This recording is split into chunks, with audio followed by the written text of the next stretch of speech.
Hello, fellow peasants. Today I'll be ranking my top 5 Michael Myers.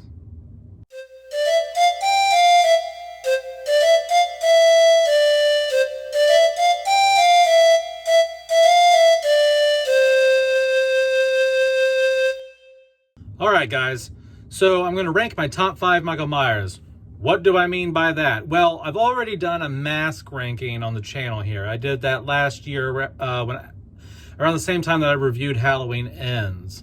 So you can go check that out here on the channel. That's in my Halloween franchise playlist here on the channel. So if you want to look at all the things I've done Halloween, go to that playlist and you'll find this video and all the other videos I've done for Halloween in that playlist. This ranking is going to be based on all kinds of factors. The mask, the way he walks, the way he's shot, the cinematography, how, lots of factors are in place here. So it's not just how was Michael implemented? Was he used too much? Do you see too much of him? Do you not see enough of him? So all that type of stuff. Which Michael Myers do I think is the best Michael Myers? And when it comes to all the criteria that can possibly be thought of, right? And so number 5 on the list is 2007's Halloween, the Rob Zombie remake. I'm not the biggest fan of this film, but I do think that this Michael Myers, first and foremost, the mask is great. I've always liked this mask. It does resemble the Shatner mask decently enough, I think. Also, I do like the brutality of this Michael Myers. I mean, he's huge, he's tall, he's got giant stature. I think the dude who played him was well over like 6'3", 6'4". He's a massive dude, okay? And a lot of people didn't like that Michael Myers was this big in the movie because, Nick Castle in the first film was only like 5'10". And I get that, but I do like to watch this one just thinking, wow, what if Michael Myers was just a big ass nasty dude and just a brutal 6'5" monster, and I kind of enjoy that. I like that I like how Rob Zombie portrays him. You see him a lot, but you don't, he's still in shadow a fair amount. There's not a whole lot of daytime shots where you see him closely up in the outfit. So I think Rob Zombie still did a great job with that. So that is my number 5. My number 4 Michael Myers is Halloween 2, 1981. This is the original mask still from the first film. It was under Deborah Hill's bed collecting smoke and God knows what else and just decaying for 3 years in between the filming of the first film and this one. So it's the same mask. I like the mask. What do I like about this character, though? What do I think they did well with this? Well, once again, this is a direct continuation of the first film, and I think that they did a great job not showing him too much, having him in shadow, playing with lighting. They did a great job with that still in this. Michael is more aggressive in this than he is in the first film, which some people don't like. But I like the kills in this, even though they are a little bit more Friday the 13th. I do like those. The reason this is number 4 and not 5 is just because this mask is the original mask, and he is more of a similar stature than to 1978 than Halloween 2007 is. 2007's Michael Myers to me is just like an alternate universe kind of Michael Myers where I'm like, what if he was a giant bastard, But in Halloween 2, they did such a great job at keeping true to the first film and using light and shadow, and I don't know, I just kind of like it. I like the kills. I like how he walks. I like the scene where he's burning, like Dick Warlock is on fire, like that. I mean, I think is it Dick Warlock that was on fire? Or was it a stunt guy? I think Dick Warlock was a stunt guy. Anyway, the fire scene where he's walking, he's like covered in fire, man. Like that's great. Yeah, I just like it. Michael's a little more aggressive in this one. So I like that. Halloween 1981, that's number 4. Number 3 is Halloween Kills. I like the Michael Myers and Halloween Kills. I mean, my God, it's so badass. I mean, the picture of him on the porch with the fireplace poker just ready to beat some ass. I mean, that is like some WWE shit right there, man. I mean, and he just goes out and tears up those firefighters. Like, he just rips them up. The mask is great in this. It's charred on one side because of the fire he was in the house at the end of 2018. Michael is brutal, so I like the mask. I like how brutal he is. I like the kills. The kills are a little bit different in this. It's not just stabbing. He takes the saw thing from the firefighter and like sticks it in his face. He beats him with the crowbar. He takes a fluorescent bulb into some chick's neck. He gouges out Big John's eyes or Little John's eyes or whatever, you know what I mean? And so his eyes pop out of his head.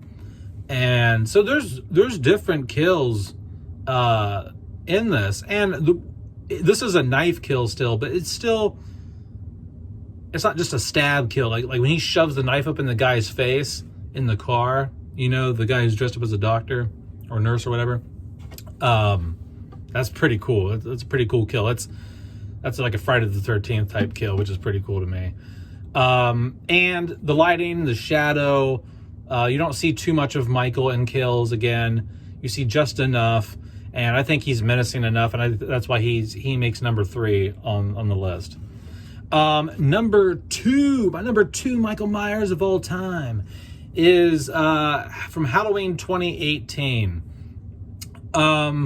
I like this Michael Myers second best because I feel it's the closest to what is obviously my number 1, which is 1978. But it really, it does feel like that direct continuation. It feels like that is the Michael Myers from 1978, 40 years later. I understand that James Jude Courtney is 6'2", and he's not 5'10". He's not the same exact size as Nick Castle was in the first film, but his mannerisms, his movements, the way that he's implemented, the way that David Gordon Green or whoever, the cinematographer that was used, the way they used light, and they didn't show too much of Michael. The only flaw I find in this film in terms of the lighting is something that Dave McRae has also mentioned, is that when Michael kills the journalist, and he puts the mask back on after he gets it out of the car. I do agree with Dave McRae. I think that should have been a night scene, and there should have been like a street light flickering or something off in the distance or whatever, and him putting that mask on at night. That would have been such a more badass shot than him putting it on in broad daylight. But other than that scene, I really feel that the way that Michael is shown in the film is and represented in the film is excellent. I think I will say this: I'm not a big fan of Halloween Ends. I thought it was decent, okay, as a standalone film, not as a Halloween film. It is entertaining in some regards, and I'm so on the overall movie of Halloween Kills. But I really dug Halloween 2018. Okay, so I really like that movie. David Gordon Green did do a good job with Halloween 2018.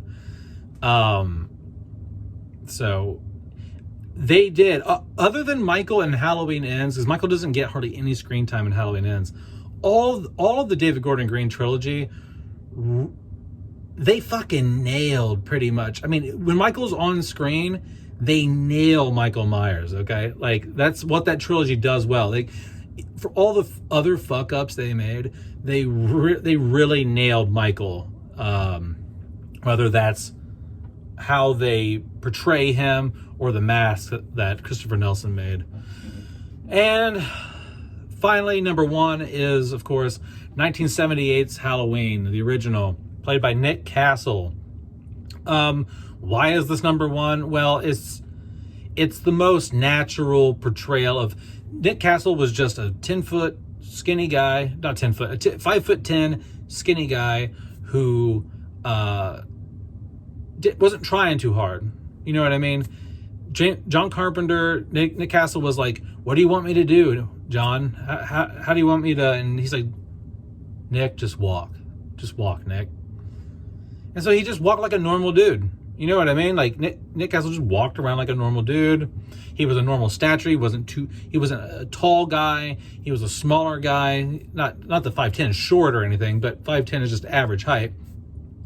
And some of the things Michael was doing, like, you know, when he holds Bob up against the wall and like stabs him, I mean, that's strong. It's odd that he's like a normal sized guy, but has like all this supernatural strength almost for someone his size. You know what I mean?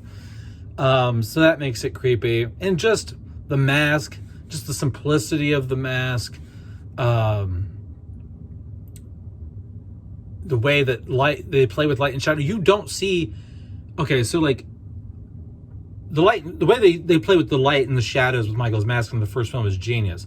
But let's also talk about like how Michael slowly gets closer as the film goes on. Like you see him at such a distance. Like Laurie sees him on the other side of the street while she's in class. Like every time you see him, he gets just a little bit closer, you know, in the shots where you see the mask, up until the point where he's on the phone and he's talking with Laurie because he just killed, oh my God, what's her name? Blonde hair girl in Halloween 1. Anyway, can't remember her fucking name.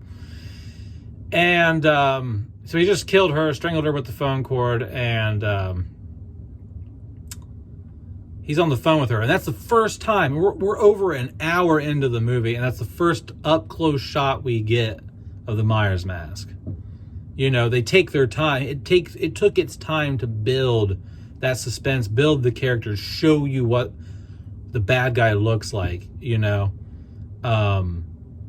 So it's not just how Michael looks, it's how he's used, you know. And I feel the first film by far exceedingly does it the best, you know. So, but that's it, guys. Let me know your top 5 Michael Myers. Remember, it's based on all kinds of criteria: lighting, how much you see him, how much you don't see him, the mask, the outfit, the way he walks, his backstory. How much did they give? Did they give too much backstory? That is, okay, real quick. I understand it, the 2007 was my number 5, right? I hate the backstory they gave for Michael, the white trash trailer park backstory that they gave for Michael in the remake, right? But everything else works great, in my opinion, other than that backstory. But let me know what your favorites are. Remember, it's not just about the mask, and it's the movie around the Michael can be complete dog shit. But if this is solely based on how Michael is used, okay? You know, if Resurrection had a great Michael Myers, he'd be on this list, right? Okay? Even though Resurrection's dog shit all around, even the Michael Myers in Resurrection. But the movie can be complete ass, but if you nail Michael Myers, you know, he can be on your top 5, you know? So anyway, guys, have a good one. Peace out, peasants. Bye-bye.